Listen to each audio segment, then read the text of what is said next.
భారత మాతాకి జై, భారత మాతాకి జై, భారత మాతాకి జై.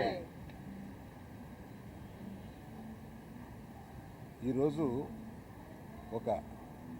మిక్స్డ్ ఫీలింగ్ తోటి ఇక్కడికి వచ్చాం. సినిమా విడుదలైన సందర్భంగా మేము చాలా ఉత్సాహంగా రావాలనుకున్నది వెనకాల ఎక్కడో మన దేశం గురించి మన సైనికులంతా అక్కడ పోరాడుతుంటే మనం దీన్ని సెలబ్రేషన్గా చేయకూడదు, కేవలం ప్రేక్షకులకి కృతజ్ఞత చెప్పేలాగా ఒకటి పెట్టుకున్నాము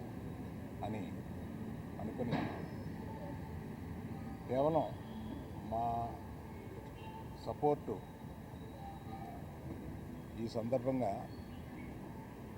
సైనికులకి, దేశం గురించి పోరాడే వారికి మేము కేవలం ఇక్కడి నుంచి మద్దతు కాకుండా ఈ సినిమా నుంచి వచ్చిన కలెక్షన్స్లో కొంత భాగం మేము మన పోరాడే సైనికులకి, రక్షకులకి ఇద్దామని చెప్పి మేము